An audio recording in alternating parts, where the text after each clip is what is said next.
libertarian. Beautiful, the Mississippi is.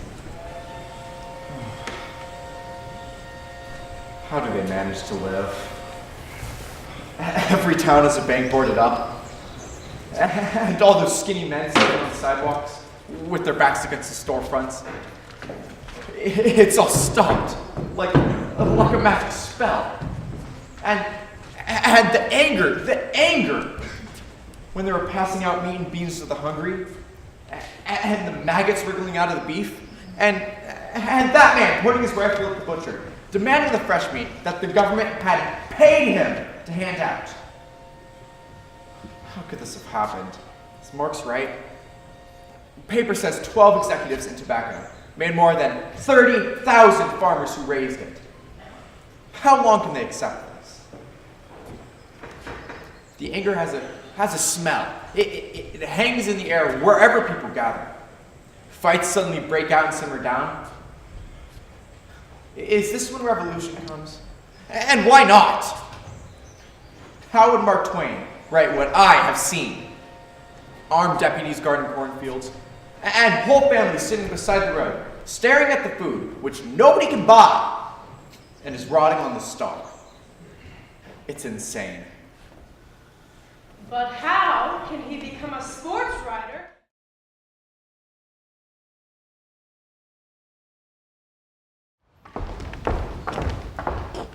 To be thus is nothing but to be safely thus. Our fears in bank will stick deep. In her royalty she hath the nature that which would be feared. 'Tis much she dares, and to that dauntless temper of her mind, she hath a valor, or she hath the wisdom that doth guide her valor to act in safety. There's none but she whose being I do fear, and under her my genius is rebuked. She chid the sisters when they first came and put the name of king upon me, then bade them speak to her, then, prophet-like, hailed her mother to a line of kings, the seeds of Banquo kings. Upon my head, they placed a fruitless crown, a barren scepter in my grip, thence to be wrenched with an unlineal hand, no son of mine succeeding. For Banquo's issue have I fouled my mind. For them, the gracious Duncan, have I murdered, pruned rakers in the vessel of my peace. For them and mine eternal jewel, to the common enemy of man, to make them kings, the seeds of Banquo kings. Rather than so, come fate into the list, champion me to the utterance. Who's there?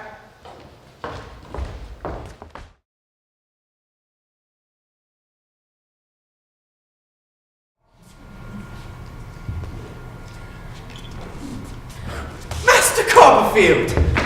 But of course you are. I've received a letter from Mr. Marsden, who I believe is known to you, requesting that you occupy my house in space currently unoccupied. In short, a room. My name is Micawber, and my address at number 17, City Road, London, is where I reside. Meditate. Contemplate. In short, I live there, and so shall you.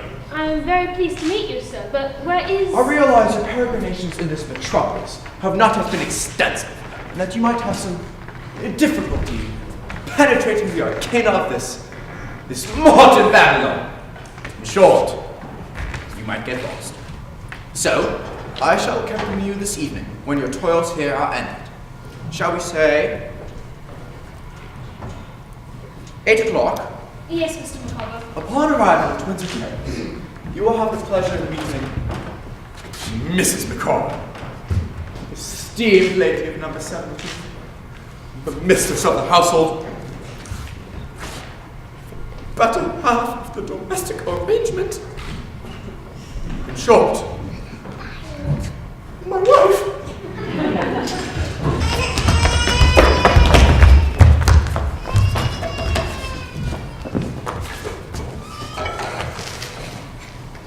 I never thought that when I lived with my mum and papa, that I should ever find it necessary to take a lodger. Well, Mr. Micawber being in financial difficulties, all considerations of private feelings must give way.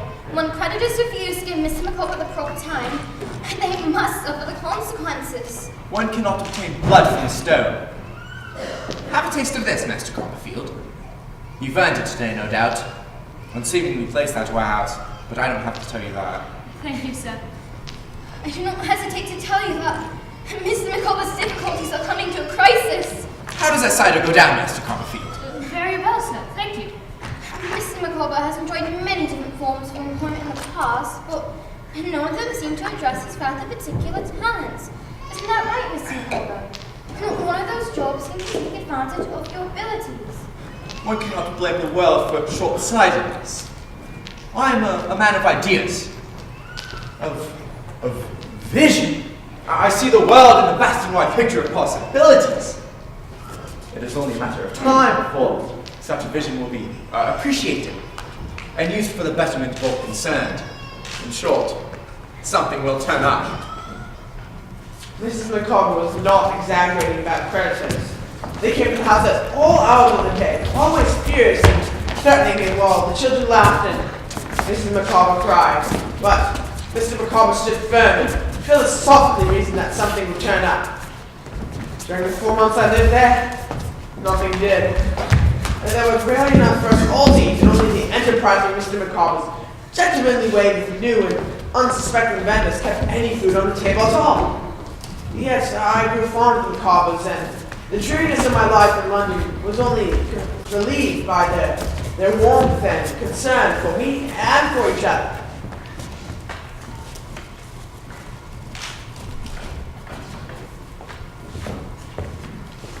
Mr. Davy, can I tell you something? Yes, Mrs. Micawber?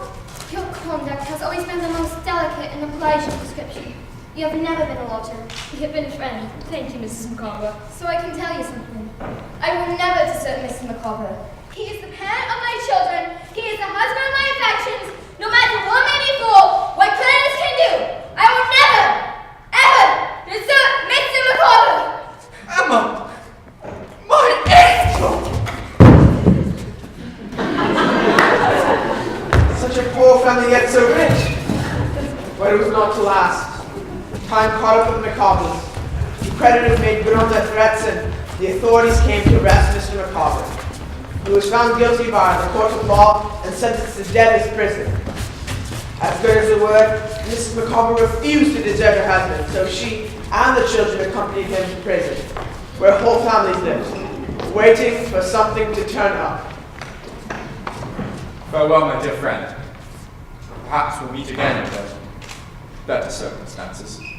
Come kiss me goodbye, Mr. Copperfield. You've been like a son to me. One piece of advice before we go, my young friend. It is a truth I've failed to live by, and has made financial circumstances precarious, has limited possibilities of advancement, has, in short, ruined me. Listen and heed my advice. Annual income, £20. Annual expenditure, 19 and 6. Result happiness. Annual income, £20. Annual expenditure, 20 odd and 6. Result misery. Mr. Micawber, Whitfield, my good man! The elements of weather have not delayed my arrival as previously I cautioned you by letter. In fact, I make my entrance a full day earlier than expected, and ready to give satisfaction and bring the benefits of my services to you. In short, I have arrived. Mr. Micawber? You know Mr. Micawber? I should say so. Copperfield! Is it possible? My dear Copperfield, this is indeed a meeting which is calculated to impress the mind with the sense of the instability and uncertainty of all human. In short, a most extraordinary meeting. It was a friendly thing, my poor.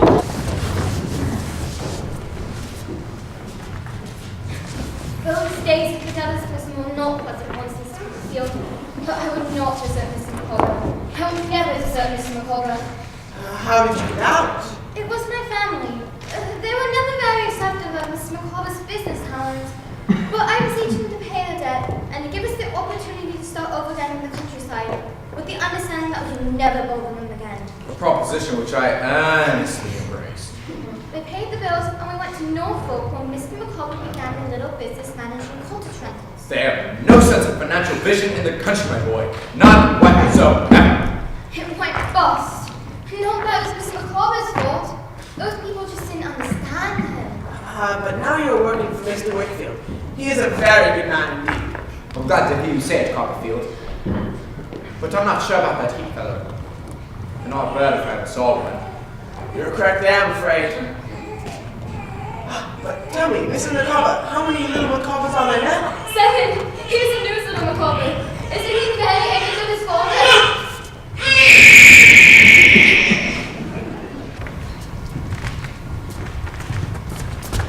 My dear fellows, you've come at an opportune time. Various matters of finances and moral conduct have weighed so heavily upon me that I cannot sleep with satisfaction, cannot eat with satisfaction, cannot.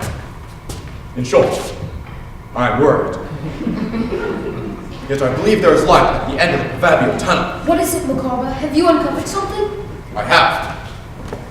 Over the months I've been employed as Uriah Heep's clerk, I've gained access to certain papers.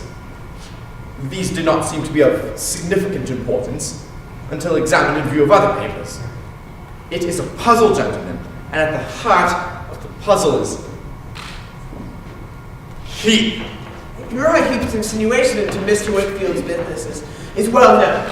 We have seen the result of it all too well. Insinuation, Copperfield. I call it criminal.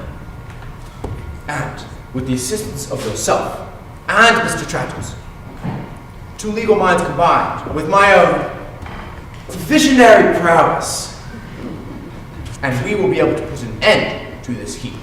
Capital! Let us go to it.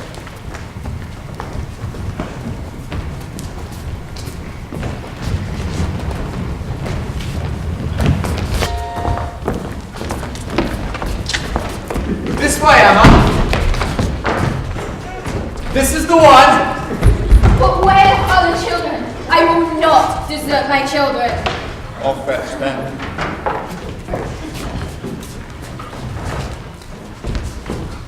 Mrs. Micawber? Mr. Copperfield! But I've never expected to see you here. I might say the same. What? We're emigrating to Australia. England is not the place to recognize Mr. Micawber's special talent, but there are opportunities in Australia, so he is going there. I will never desert Mr. Micawber. You know that. So the children and I are going there with him. Look, here's a new little Micawber. I think this one looks like me. The children are safely on board, dearest. Master Copperfield! Mrs. Micawber has told me the wonderful news. I wish you every bit of good fortune in Australia. The light of experience, my boy, has shone. And it says, Micawber, move on. So, with meditation put aside, with decisions made and furniture sold. In short, we are off. Goodbye, Mr. Copperfield. Farewell. Remember us, my boy. Learn from our experiences. Goodbye.